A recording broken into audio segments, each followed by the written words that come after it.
আর মাঠঘাট নেই যে একটু চড়ে খাবি। এখন এই কাঁচামুলি, আমি যখন গায়ে ফিরে যাব তখন তোকে ছেড়ে দেব, তখন যেখানে ইচ্ছে ঘুরিস, কেমন? সুধা, খবরটা শুনেছিস? কি খবর? রাজপুত্তরকে বিয়ে করার জন্য নাকি রাজকুমারীদের পরীক্ষা দিতে হবে। দেশে দেশে তাই দূত পাঠানো হচ্ছে। যে পরীক্ষায় উত্তীর্ণ হবে তার সাথে বিয়ে হবে রাজপুত্তরের। কি রে, কিছু বলছিস না যে? ওসব রাজা রাজরাদের ব্যাপারই আলাদা, ওসবে আমার কোনো আগ্রহ নেই। তোর যে কিসে আগ্রহ কে জানে। যাই তবে বাকিদের খবরটা দিয়ে গিয়ে। চল রে মাধবী, চল। আচ্ছা রাধা, রাজকুমারীদের কি পরীক্ষা দিতে হবে? কি জানি, তবে কঠিন কিছুই হবে। নক্ষত্রগড়ের রাজপুত্তরের বউ হবে বলে কথা। চল চল চল। বলি ও ছুরি, পরীক্ষা দিয়ে রাজরানী হবি নাকি? বলি আহা, দেখি না চেষ্টা করে লো, উতরে গেলেও যেতে পারিস। থামবে তুমি বুড়িমা।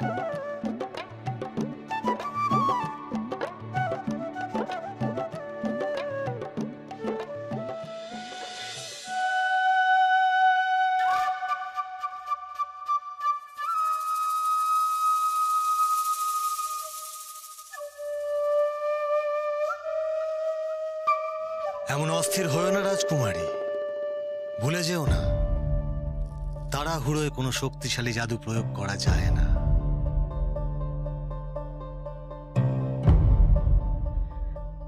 আর কত অপেক্ষা করব? আপনি তো এই রাজ্যের সেরা জাদুকর। নক্ষত্রগণের বিনাশ করা কি সত্যিই আপনার কাছে অসাধ্য? অসাধ্য নয়, অসাধ্য নয় রাজকুমারী, অসাধ্য নয়, শুধু সময়ের অপেক্ষা। ভুলে যেও না রাজকুমারী, আমার সাধনা কিন্তু এখনো শেষ হয়নি। আর যেদিন তা সফল হবে সেদিন আমার অভীষ্ট মহাবিভ্রম মন্ত্রে এই জগৎ সংসারে কোনো কিছুই আমার কাছে অসাধ্য থাকবে না। সেই দিন রাজকুমারী তুমি যা চাইবে আমি সব কিছু তোমার জন্য এনে দেব। প্রয়োজন হলে নক্ষত্রগড়, ওই নক্ষত্রগড় তোমার পায়ের নিচে এসে পড়বে। পায়ের নিচে। সেই কবে থেকে শুনছি আপনার সাধনা চলছে, আজ অব্দি তো শেষই হলো না আপনার সাধনা, এবং এখনো পর্যন্ত আপনার সাধনার কোনো ফলই ফলতে দেখলাম না আমি। আমার আর তর সইছে না, কিছুতেই তর সইছে না। যত তাড়াতাড়ি সম্ভব আমাকে দখল করতেই হবে এই নক্ষত্রগড়ের সিংহাসন। কিভাবে?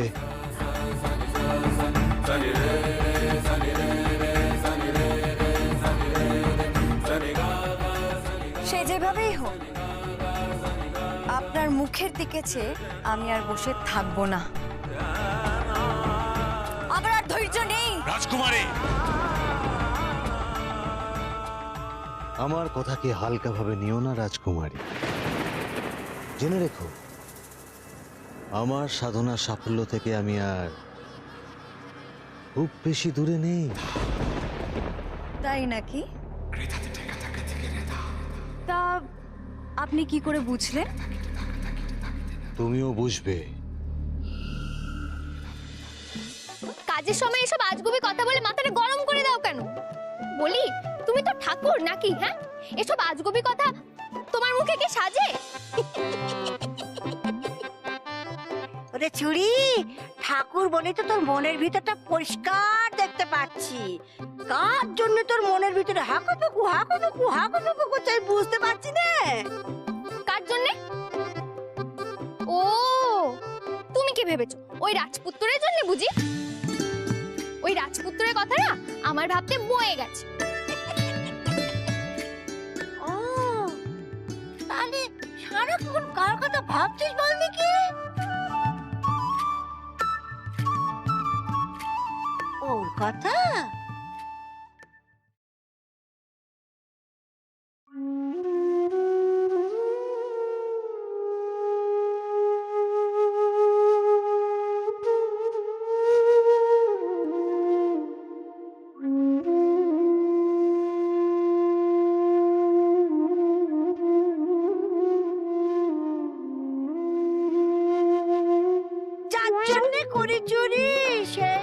চোর।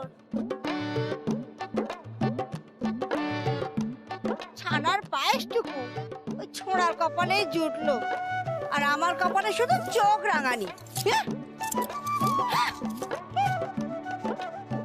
ছানার পায়েস? সে তো শুনলাম রাজমাতা রাজপুত্রের জন্য বানিয়েছে, কিন্তু রাজপুত্রের রক্ষীর কপালে জুটলো কই? ওই একই হল, যাহা বাহান্ন তাহাই তেপ্পান। আমার কাছে সে ভাগ্য আছে রে, যাও আমার থানে একটু মিঠাই জুটতো। তুই এখানে চলে আসার পর সেও বন্ধ হয়ে গেছে। ও বুঝেছি বুঝেছি, মিষ্টি খাওয়ার জন্য মনটা খুব উসকুস করছে, তাই না হ্যাংলা বুড়ি? আচ্ছা আচ্ছা, আজকে না আমি তোমার জন্য ছানার পায়েস বানাবো। কি খুশি তো? বেঁচে থাক বাচ্চা, বেঁচে থাক, রাজ রানী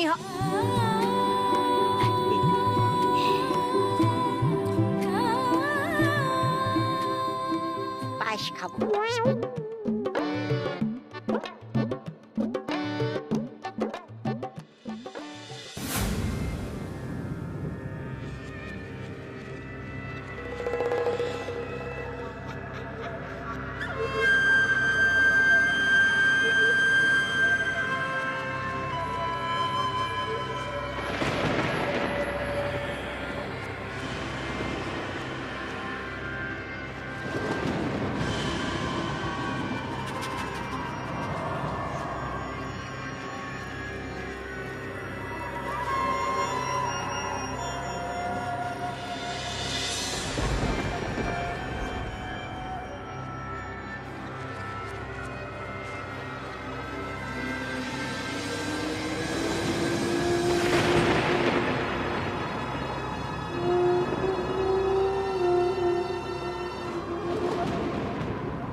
এই জাদু গালিচা আজ থেকে তোমার রাজকুমার।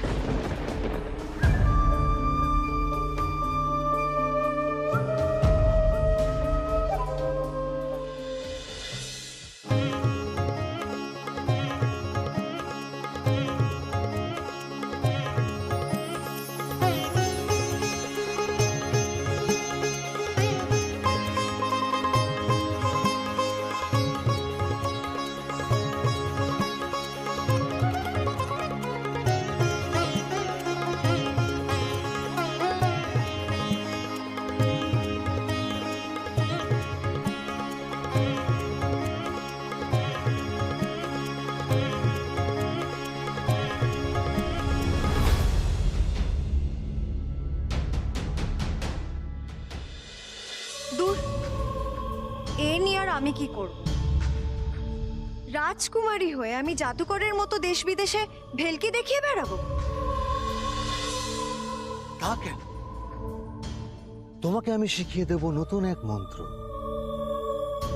সেই মন্ত্র বলে এই গালিচায় চড়ে চোখের নিমেষে তুমি যেখানে খুশি সেখানে যেতে পারবে রাজকুমারী।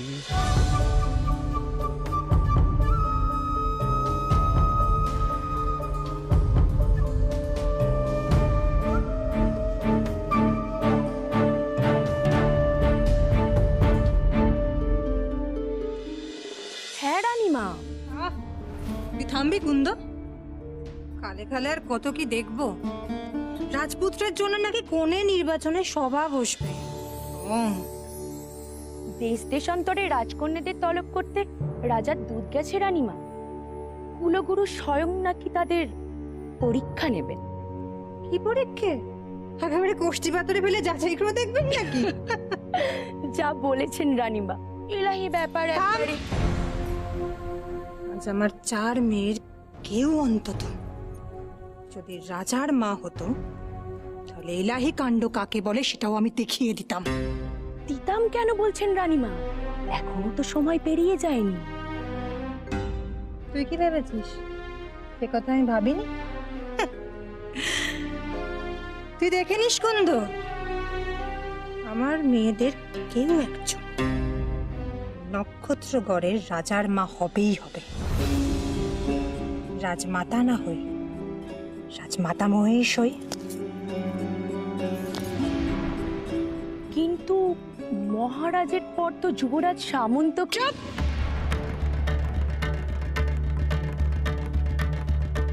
যুবরাজ সামন্তকের বিবাহ মানে উত্তরাধিকারীকে আমন্ত্রণ জানানো।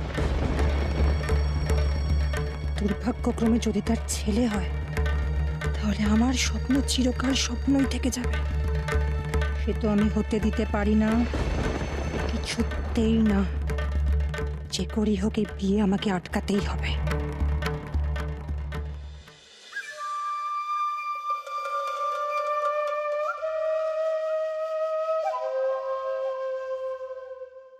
এতে চেপে আমি যেখানে খুশি যেতে পারবো?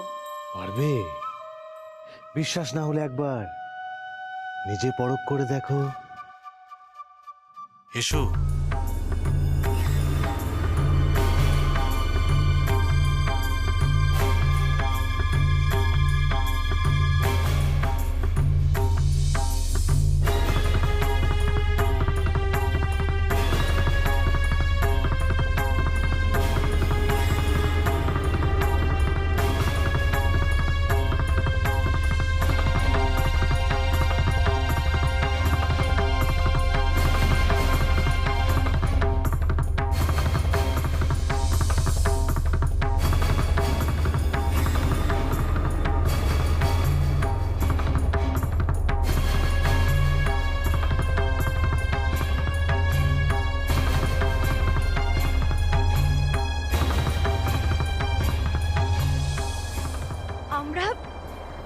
আমরা কি সত্যি সত্যিই উঠছি?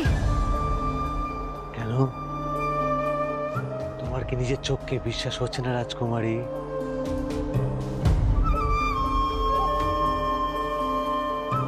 আচ্ছা, আমরা কোথায় যাব? তুমি বলো রাজকুমারী। নক্ষত্রগড় যাব। তারপর ওখানে গিয়ে সব ধ্বংস করে দেব।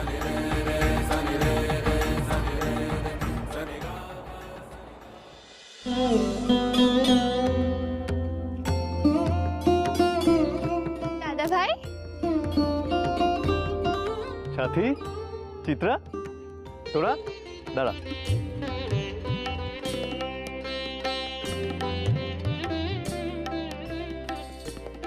চিত্রা, কিরে? বুঝলাম, আমার উপর অভিমান হয়েছে বুঝি আমার বকুনি খেয়ে। তুমি ঠিক কথাই বলেছো দাদা ভাই। মেজ দিদির সঙ্গে ঠাট্টা করলেও যুবরাজ দেবদত্তের সাথে রসিকতা করাটা আমার মোটেই উচিত হয়। আর সে সময় কি পেরিয়ে যাচ্ছে? একবার বিয়েটা হতে দে না, তারপর দেখি আমরা সবাই মিলে কত মজা করি। কিন্তু দাদা ভাই, তার আগে তো তোমার বিয়ে। আমার বিয়ে? ও মা, তুমি জানো না রাজ্যে রাজ্যে দুধ পাঠানো হয়েছে আমাদের বৌদিদি ঘরে এলো বলে।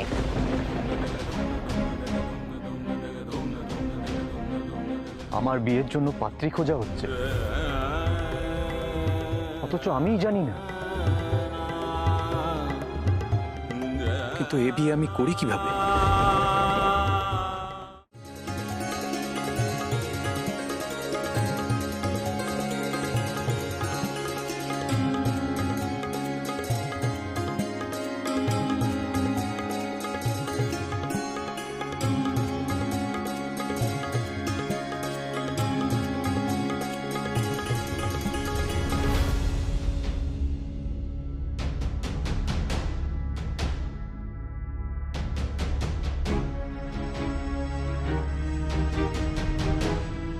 দাদা ভাই, তার আগে তো তোমার বিয়ে।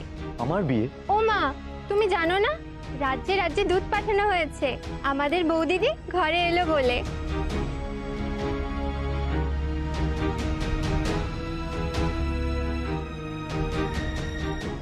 বাবা আমাকে না জানিয়েই আমার বিয়ের জন্য রাজ্যে রাজ্যে দুধ পাঠিয়ে দিলেন।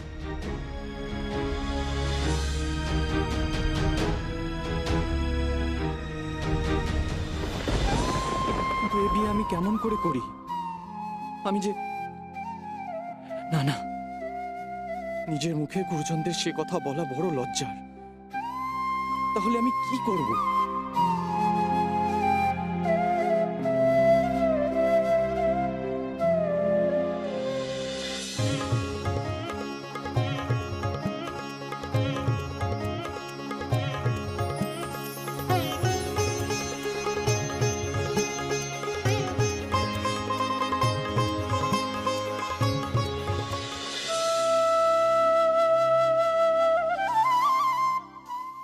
বাবা, বড় মা, মায়ের কথা আজ অব্দি কখনো আমি অমান্য করিনি, কিন্তু এ বিয়েতে যে আমার মত নেই সে কথা বাবাকে সরাসরি জানানো কি ঠিক হবে? জানালে উনি যদি কষ্ট পান, কিন্তু না বললেও যে সত্য গোপন করা হবে।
ওই তো ওইদিকে ওরা আছে মনে হচ্ছে।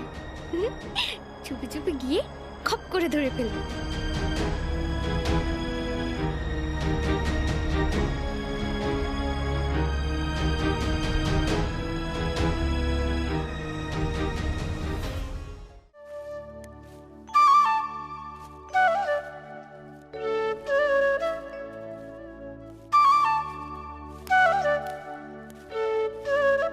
ধরে ফেলেছি।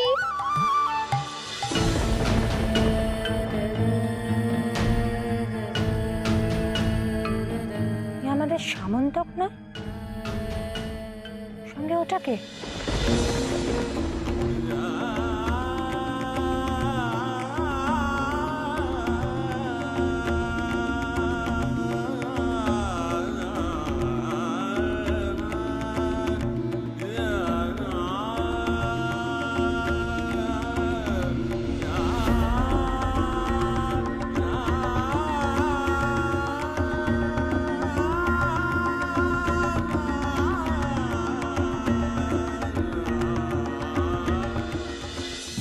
আমি না বুঝতে পারিনি, ধাক্কা লেগে গেছে। আমি আসি।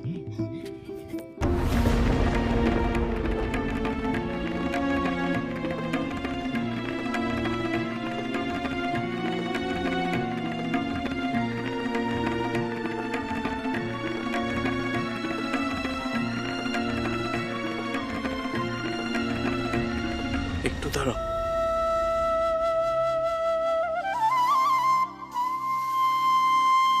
সুধা, এই সুধা, কোথায় গেলি রে?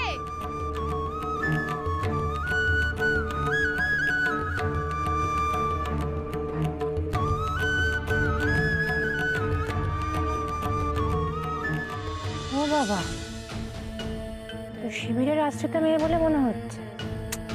এটা ভালো করে দেখতে পারলাম না। মা গো মা, আমাদের রাজপুত্তর শিবিরে আশ্রিতা মেয়েদের সাথে মেলামেশা করছে। এই কথাটা যদি রাজামশাই জানতে পারেন, মা গো, সে কি ভালো হবে? আমাদের রাজপুত্তর, যার বিবাহের জন্য এত আয়োজন, সে কিনা পরিবারের সম্মান ধুলোয় লুটানোর জন্য চাতা করে বেড়াচ্ছে। ছি ছি ছি ছি ছি ছি। আর সে কথা রাজামশাই জানতে পারতেন না? এও কি হয়?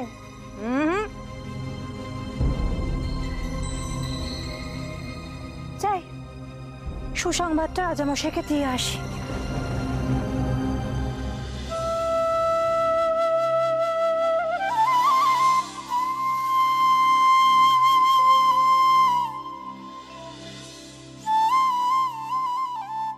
আজও তোমায় সত্যি কথা বলার সুযোগ পেয়েও বলতে পারলাম না।